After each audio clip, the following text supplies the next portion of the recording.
Thanks all for joining us. A topic that I'm going to be talking about and then sort of bringing that into the discussion is the effect of the revolving cloud. So when you look at this, every 7 to 10 years on average, we've got a global event that affects the way we live, the way businesses operate, and the way IT operates. And a good example of agility and how these events affect organizations. So in the first quarter, with COVID hitting us beginning of 2020, we saw Zoom. They were doing business, but they were there and thereabouts. There were other organizations around, but within a quarter, with everyone having to work from home, their business absolutely exploded in terms of revenue, business, etc. And their market capitalization was at one stage, within 3 months, more than the top 7 airline groups in the world. Now, obviously the airlines couldn't fly, business heavily impacted, but it just shows you what can happen, and no one saw that coming. I think also the cloud as an operating platform is probably a big part of this as well,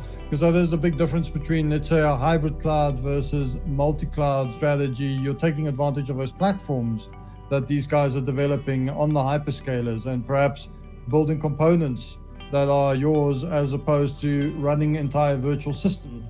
I'm just going to have a bit of a more technical discussion around, how Nutanix delivers on this promise of multi-cloud. So over the last few years, all of the conversation has been around cloud, right? Cloud in general. How do you move your workloads into an AWS or an Azure or a GCP or others?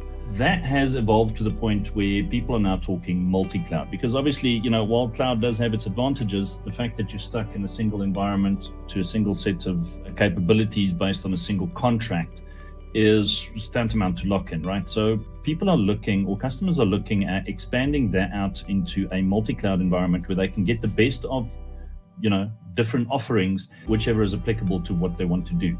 So having a look at what is this next gen of cloud, which is this hybrid multi-cloud thing, we have to look at the outcomes that customers tend to want, right? And typically these are split between business outcomes as well as from a tech outcomes perspective. That being said, that concludes our webinar for today, where we were looking at the state of the cloud in Africa. This webinar was co-hosted by ITWeb and Nutanix. Thank you for joining us. I hope you found it informative, and I hope we see you at the next one. With that, thank you and have a great afternoon.